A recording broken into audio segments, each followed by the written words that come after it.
Pernah kepikiran gak sih, kok bisa ya orang-orang India tuh banyak banget yang jadi pemimpin perusahaan gede di dunia? Nama-nama kayak Sundar Pichai, CEO Google, Satya Nadella, CEO Microsoft, sampai Arvind Krishna, CEO IBM. Nama-nama ini udah gak asing lagi kan? Mereka itu kayak role model sukses dari pendidikan dan teknologi di sana. Sementara itu, di Indonesia, kita masih sibuk ngejar biar pendidikan kita dan skill tenaga kerja kita bisa lebih baik. Padahal kalau dilihat-lihat, latar belakang Indonesia dan India itu mirip banget kan? Jadi, kenapa sumber daya manusia di India bisa lebih tinggi daripada di Indonesia?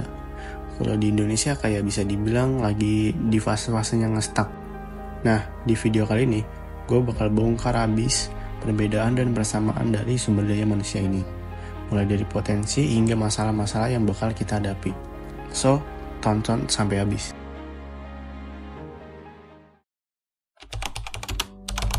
India sama Indonesia itu sering banget dibandingin. Sama-sama negara berkembang, populasinya gede, tantangannya pun sama, yaitu kemiskinan dan infrastruktur. Tapi, ada yang bikin beda banget nih dari cara mereka manfaatin potensi ini.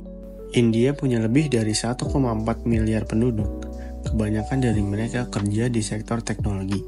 Hebatnya, India berhasil bikin populasi mereka menjadi aset, bukan beban. Bayangin aja, India itu rajanya ekspor tenaga kerja terampil di dunia, khususnya di bidang teknologi. Sedangkan di Indonesia, dengan populasi 280 juta orang, kita masih berjuang sama pemerataan pendidikan dan infrastruktur yang gak merata. Menteri Keuangan Sri Mulyani pernah bilang, baik Indonesia maupun India diramal jadi dua negara dengan pertumbuhan ekonomi tercepat di dunia. Bahkan, menurut artikel The Economist yang berjudul Asia the Greatest Race, kedua negara ini sedang berlomba menciptakan cara baru untuk jadi kaya di tengah dunia yang penuh masalah, mulai dari geopolitik hingga krisis energi. Tapi pertanyaannya, kenapa SDM India bisa berkembang begitu pesat? Jawabannya ada di sistem pendidikan mereka. Pendidikan itu kayak pondasi buat sumber daya manusia yang berkualitas. Contohnya, di India ada Indian Institute of Technology atau disingkat IIT, tempat di mana orang-orang jenius belajar. Buat masuk IIT aja, pelamarnya harus bersaing sama jutaan orang lain. Bayangin aja, tingkat seleksinya cuma 1%. Nah, dari situ, lahir orang-orang yang gak cuma jago, tapi juga siap banget buat bersaing di dunia kerja global. Di Indonesia, kita juga punya universitas yang kayak ITB, UI, atau UGM yang gak kalah keren. Tapi, masalahnya kurikulum kita tuh masih terlalu teoritis dan kurang nyambung sama kebutuhan industri global. Ditambah lagi, kemampuan bahasa Inggris kita tuh masih kurang. Kalau dibandingin sama India punya sekitar 125 juta orang yang lancar bahasa Inggris. Jadi mereka lebih mudah masuk pasar global. Hal yang menarik dari pendidikan India adalah mereka punya budaya kompetisi yang gila-gilaan. Orang-orangnya terus berusaha biar jadi yang terbaik. Sedangkan di Indonesia sistem pendidikan kita tuh masih lebih fokus ke asal lulus daripada kompetisi yang sehat. Nah, dari sini kita bisa simpulin kalau misalkan pendidikan kita harus nge-push teknologi, inovasi, sama penguasaan bahasa global. Itu yang bakal bikin SDM kita lebih bersaing.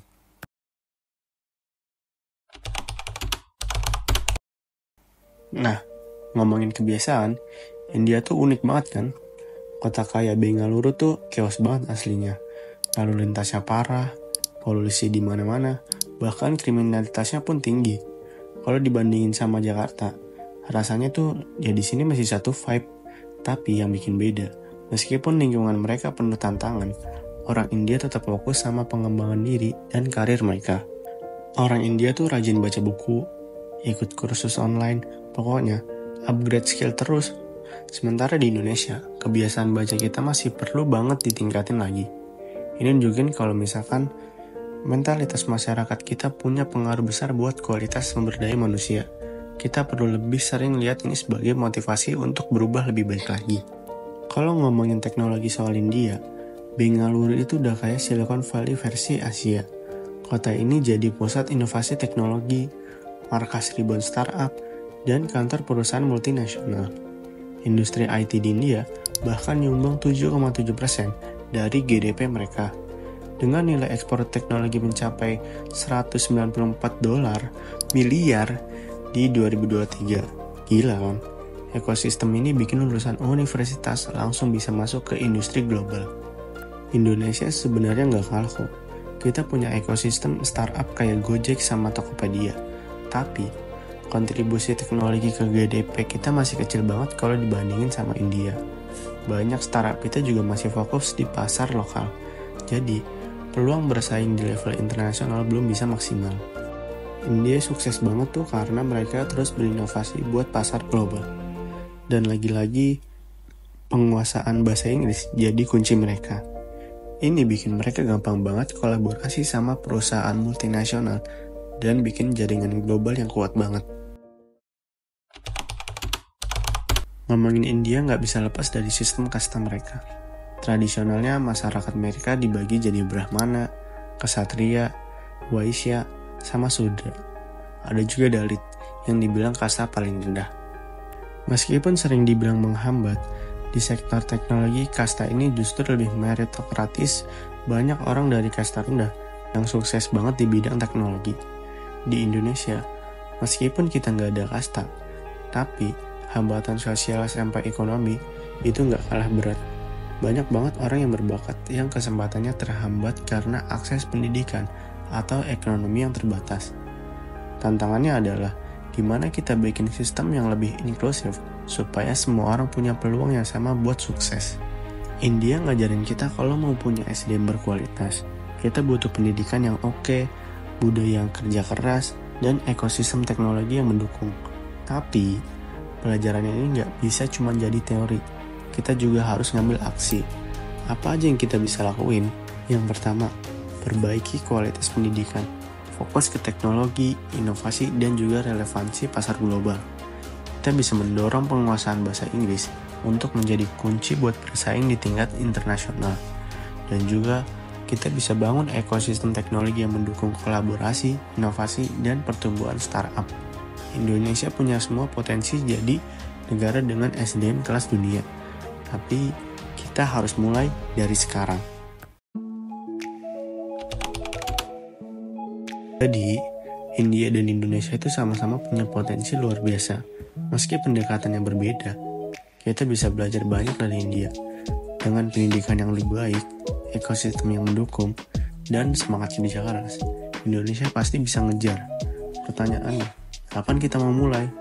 Karena masa depan itu nggak nungguin siapapun. Jadi, mungkin kita bisa mulai dari sekarang. Mungkin itu aja yang bisa gue bahas di video kali ini.